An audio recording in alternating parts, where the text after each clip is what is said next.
Ya sebenarnya kalau bukan karena banyak niat yang bukan-bukan, ya dasar negara Indonesia ini sudah jelas. Ketuhanan yang Maha Esa. Kan? Kenapa ketuhanan yang Maha Esa? Itu tandanya karena banyaknya agama. Makanya disebut ketuhanan yang Maha Esa. Kalau semuanya satu niat, yaitu Indonesia, sebenarnya dasar Indonesia ini sudah sangat sempurna. Pertama, ketuhanan yang Maha Esa. Kenapa disebut ketuhanan yang Maha Esa? Karena tidak hanya satu agama. Biar adil, biar tidak saling salah-salahkan, makanya dibuat ketuhanan yang Maha Esa. Yang kedua, kemanusiaan yang adil dan beradab. Nah, kita berarti saling menghormati hak masing-masing antar sesama manusia dengan adil dan beradab. Yang ketiga, persatuan Indonesia. Apapun perbedaannya tetaplah bersatu. Yang keempat, kalau tidak ketemu jalan keluar adalah kerakyatan yang dipimpin oleh hikmat kebijaksanaan dalam permusyawaratan perwakilan, kan? Nah, artinya apapun persoalan kita musyawarahkan.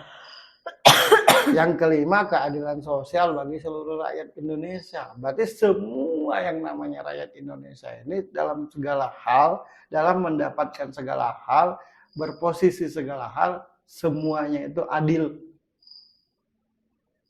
Nah, cukup sebenarnya. Kemudian ada undang-undangnya lagi, Undang-Undang Dasar 1945 untuk mengatur segala hal di situ. Ada lagi, karena banyaknya budaya, banyaknya bahasa, banyaknya segala hal, dibuat lagi satu kata yang menyatukan Bhinneka Tunggal Ika. Sudah sangat-sangat cukup. Tapi kenapa semuanya itu diperdebatkan sampai detik ini? Tidak ada kesimpulannya dengan segala macam alasan. Itu tandanya karena banyaknya niat. Cuma dibungkus saja rapi-rapi biar kelihatan keren. Harusnya tidak usah lagi pusing. Di Indonesia ini mayoritas Islam. Di Indonesia ini banyak sekali ulama. Ulama itu di tengah-tengah. Payung dia tuh. Tidak boleh mihak kanan mihak kiri. Itu fungsinya ulama tuh. Jadi semua hal yang salah atau semua hal yang nggak bagus semuanya bertanya ke ulama. Ulama itu payung, memayungi semua masyarakat Indonesia ini. Kalaupun menjelaskan tidak boleh berdasarkan pemahaman pribadi, tapi menjelaskanlah berdasarkan hukum, sesuai hukumnya. Nah, para ulama aja saingan satu sama lain. Yang ini tangkapannya itu, yang ini tangkapannya itu. Padahal kitabnya cuma satu, Al-Quran. Nah, kenapa banyak pemahaman, banyak tanggapan? Karena yang dipelajari tidak hanya Al-Quran. Jangan-jangan di Al-Quran itu hanya bisa membaca. Banyaknya kitab-kitab lain, banyaknya guru-guru lain yang belajar di mana. Makanya jadilah seperti ini. Sudah tahu menjelek-jelekan setiap pemerintahan, disebut mengkritik. Beda lah, mengkritik. Misalkan, coba lo kritik gue, coba. Nih, contoh mengkritik. Aku dengar lo bernyanyi. Aku dengar lo bernyanyi, menurutku suaramu tidak lepas. Cara mengkritiknya, Birgi, menurut pendengaranku ini, lo bernyanyi suaranya tidak lepas. Untuk supaya suara lepas seperti ini. Nah, tinggal lo mau mendengar atau tidak. Sakit hati nggak? Kira-kira kalau lo kritik begitu? Enggak lah. Birgi, tidak bagus kamu bernyanyi. Menurut telingaku ini, dalam lo bernyanyi suaranya tidak lepas. Untuk supaya suaramu lepas, cara mempelajarinya seperti ini. Biar nanti kalau bernyanyi jadi bagus. Nah, itu mengkritik.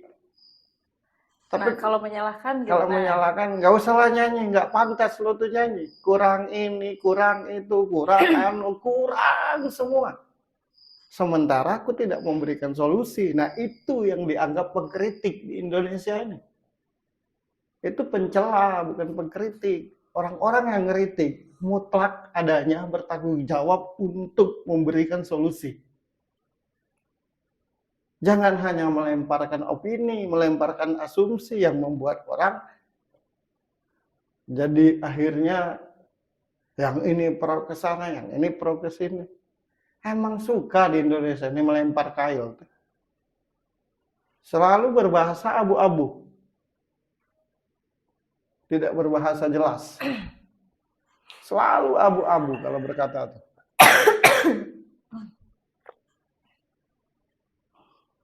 Ya karena tidak mengerti.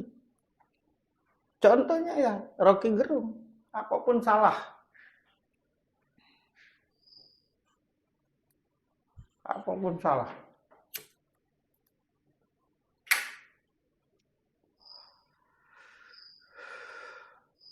Ulama pun juga bukannya menjelaskan, malah mencela sana sini. Yang ini, yang itu, yang anu tak sudah-sudah. Penyejuk ya harusnya. Ya bagaimana bikin sejuk, pribadinya aja nggak bagus. Sejuk itu kan tergantung pribadi. Jadi sekali lagi ku ucapkan, ilmu itu tidak salah. Yang menggunakan ilmu itu yang salah. Jadi pribadinya yang salah. Kan gitu. Kalau di film-film itu, terutama film kolosal kan, misalkan ada sebuah ilmu sakti hebat, misalkan berupa apa? Berupa pedang misalnya. Pedang ini kalau dia pegang langsung jadi raja. Selalu kan di dunia persilatan itu bilang, jangan sampai jatuh ke tangan yang salah. Kalau jatuh ke tangan yang salah, hancurlah kerajaan kita. Artinya bukan pedang yang salah, yang memegang pedang yang salah. Nah di Indonesia ini personalnya yang banyak kurang ajar tuh. Bukan karena pemahamannya jadi kurang ajar. Isi dunia ini kan cuma 3. Kalau menyadari. Suci hati, berusaha untuk suci hati, berusaha untuk suci ucap, berusaha untuk suci tingkah laku. Itu doang. Jadi berarti tugasnya kita tiap hari berusaha untuk mensucikan hati, berusaha untuk menyucikan ucap, berusaha untuk menyucikan tingkah laku. Berusaha. Kalau bahasa suci terlalu tinggi, kita rendahkan dikit. Ku ajari semuanya. Malas ngomong begini nih. Karena ketika gua menjelaskan begini, menunjukkan betapa bodohnya yang mendengar. Tidak usah suci deh, ketinggian. Bersih. Berusaha untuk bersih hati. Berusaha untuk bersih ucap. Bersih tingkah laku. Direndahkan lagi lah, biar paham. Oke, siap. Berusaha untuk bagus ucapan, bagus niat, bagus tingkah laku. Itu doang. Kalau manusia itu sudah bagus hatinya, sudah bagus ucapnya, sudah bagus tingkah lakunya, apapun ilmunya pasti bermanfaat. Jadi bukan karena pemahaman kita berperang. Berarti yang memiliki tanggung jawab besar adalah orang yang paham, jangan sampai salah menurunkan ilmu. Ya iya. Apapun ilmunya di muka bumi ini tidak ada yang salah. Kita itu bukan, misalkan kita berperang pemahaman, yang ini benar, yang ini salah, yang ini. Bukan pemahamannya yang buat perang.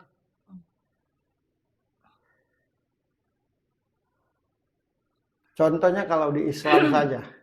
Di Islam saja itu kan kalau misalkan rukun Islam.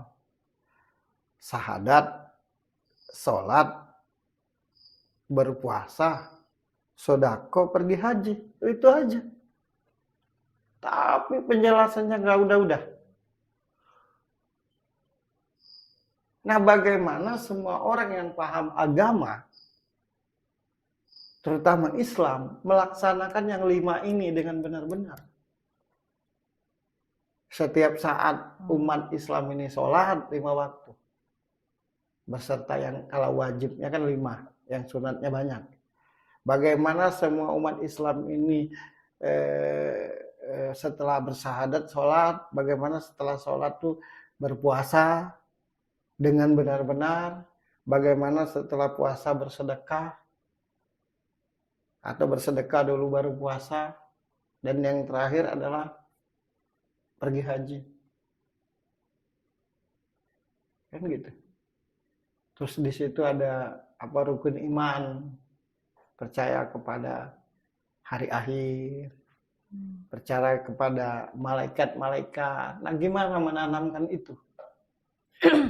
Nah, ini enggak, menurut ini itu dan semuanya orang Arab semua yang diomongin. Alangkah enaknya orang Arab. Gitu. Kayak misalkan bagaimana untuk memajukan Indonesia ini, bagaimana supaya makmur Indonesia ini, kan sudah punya 5 dasar. Ketuhanan yang Maha Esa, kemanusiaan yang adil dan beradab, persatuan Indonesia.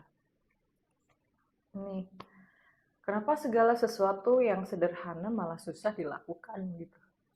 Bukan yang sederhana. Jadi susah dilakukan, jadi ngejelimet gitu. Padahal sangat sederhana.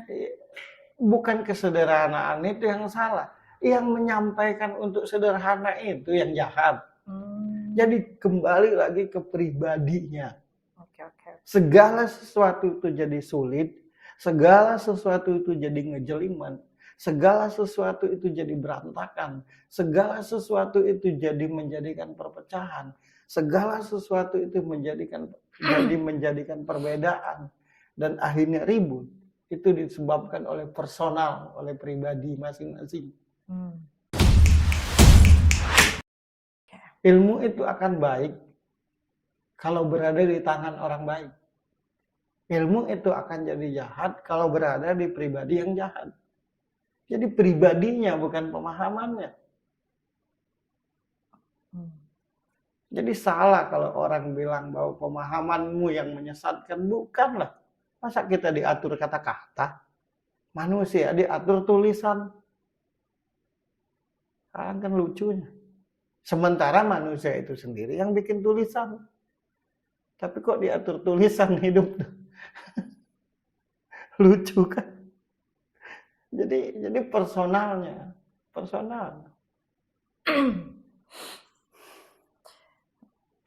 Ya, terutama kayak Rocky Gerung, pribadinya. Pokoknya kayak dia yang paling pintar se-Indonesia. Makanya semuanya jadi salah. Coba kalau pribadinya nggak kayak gitu. Nggak akan semuanya salah. Jangan, dia cuma tameng aja karena pemahaman. Enggak lah. Karena pribadinya memang nggak bagus. Coba bayangkan gini. Sama-sama minjam tangga. Di 2 orang. Ada gampang, ada susah. Bukan karena tangganya berat atau sulit. Pribadi yang meminjamkan, yang ada yang baik, ada yang buruk. Kita ini manusianya. Yang menjadikan dunia ini maju manusia. Yang menjadikan dunia ini teratur manusia. Yang menjadikan dunia ini jadi berwarna manusia. Yang menulis itu manusia. Kenapa? Karena tulisan jadi kacau. Karena manusianya.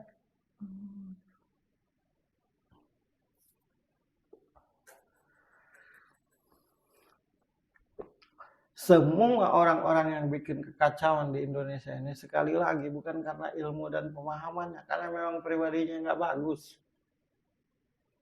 Nah, celakanya di Indonesia ini tidak berani ngomongin pribadi itu, tapi di belakang berani umpat-mengumpat.